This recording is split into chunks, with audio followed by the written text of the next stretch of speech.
Hello guys. So, meron tayong another mini PC. Mini PC to, magugulat kayo. Okay, so kung sino may nagpadala yung packaging niya, may kasama pa siyang papel. Siguro shock absorber niya. And then, okay, so we have the power supply. Tingnan natin yung input-output niya. So, ang power supply niya, auto volt siya, 100 to 240 volts. And then, ang output niya is 18.5 volts, 3.5 amperes. So, pwede nyong i-direct ang i-plug sa outlet natin. Since auto volt siya ng 220 volts. Meron siyang kasamang Dell na mouse. Ayan. Okay, so meron siyang kasamang license, Windows 10 license. Legit license. Siyempre, kung merong mouse, merong keyboard. Dell keyboard din. Brand new ah.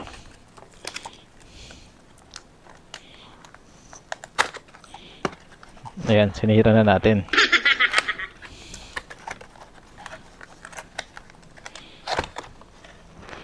Okay, so Dell keyboard na brand new. Then ilabas na natin yung mismong mini PC. Ito na. Okay, yung bubble wrap niya makapal ah. Pero naka-open na siya, hindi na siya nakalock. Maganda yung bubble wrap niya, kapal. Pero ito na yung PC mismo. Ilabas ko lang.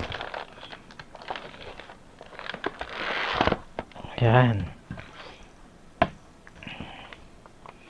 Ito na yung mismong mini PC. So, kung makikita nyo, halos isang dangkal ko lang o malaki pa yung dangkal ko. Kabilaan. And then yung thickness niya, tingnan natin yung thickness niya. So, nipis lang. Almost wala pang 2 inches. Ayan. Kunin natin yung actual measurement niya. Made by HP. So, actual size niya, meron siyang ilan yan? 7 inches. To be exact, 6.9. Ayan. Ito siya, 6.9. 6.9 by 6.9. Square siya. Tingnan naman natin yung thickness niya. So, ang thickness niya, ayan. So, yun nga. Nasa 1.5. Nasa 1.5 ang thickness lang niya. So, ganun lang siya kapayat. So, napakaliit niya. As in, mini PC talaga siya. And then, magugulat kayo sa specs na ito. Sa harapan niya, ayan. HP EliteDesk ang brand niya.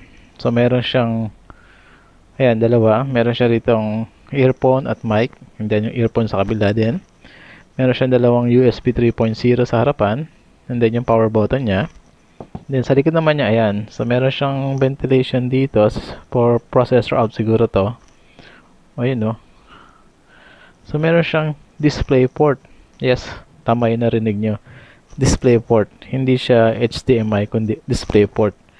Ayan, dalawa pa. And then, of course, meron siyang VGA.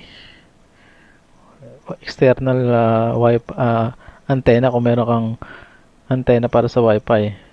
And then, meron pa siyang apat na USB 3.0 sa likod. And then, meron siyang LAN port. And then, yung power niya. And then, kung gusto mo siyang i-lock cable, kung meron kayong yung cable na pang-lock, meron din siya rito nakabang. So, tingnan natin yung specs dito sa likod. Ito yung product niya. And then, sa likod niya, yung exact model niya. HP EliteDesk 800G1. Mini PC. 19 inputs niya, 19.5, 3.3 ampere. The rest, yun na. Windows Pro. And then, ang processor niya, tingnan niya. Ganda niya ito. Ayan ang processor niya. Intel i5. check natin kung ano yung nasa loob. So, pag open na itong matigas.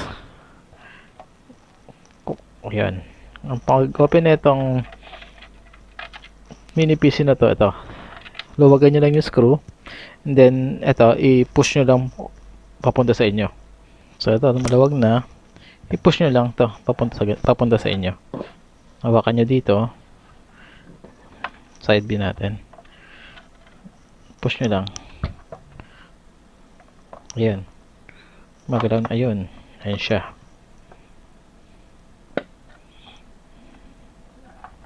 Ayun o. Then,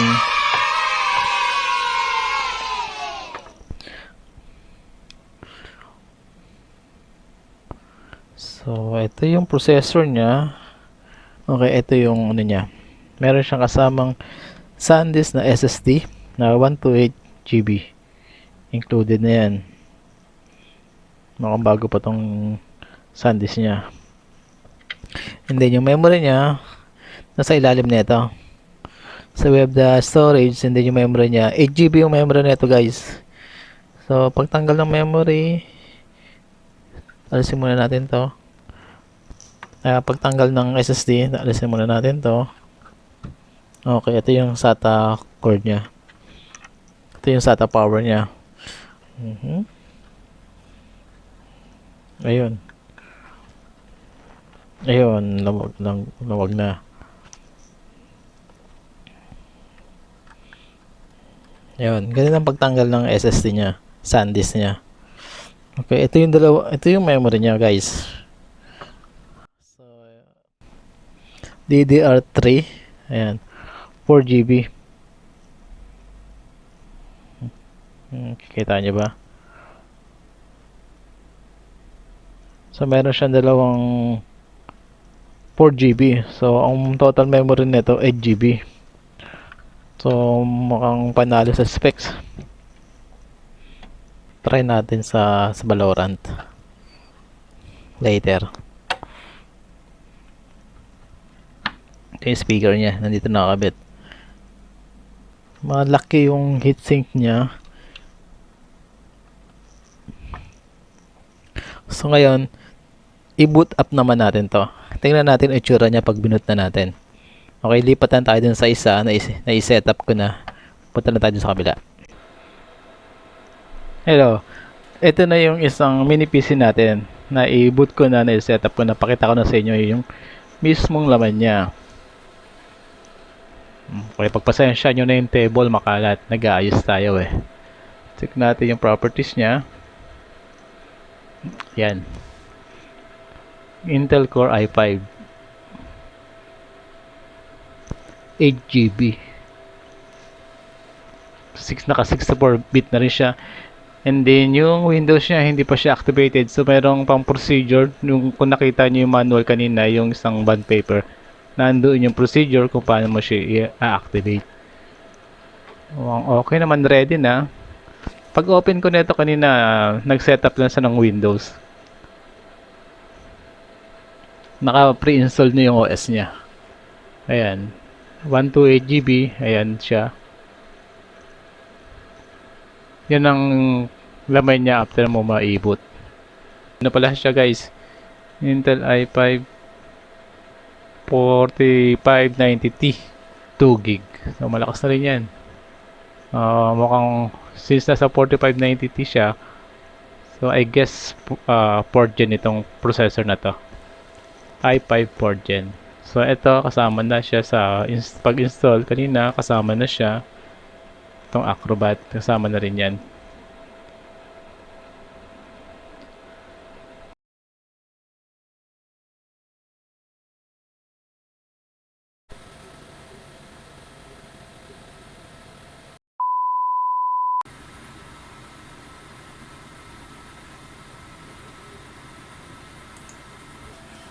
This space is still getting cleaned up. Jump and crawl your way to that gun.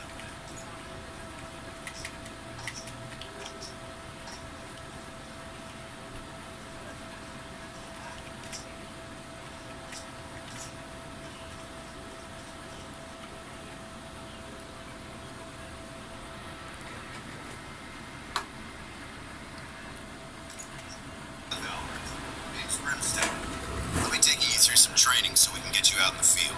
We'll start with basic movement. Walk over there, would you?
So for the meantime, yun na muna and maraming salamat. Goodbye!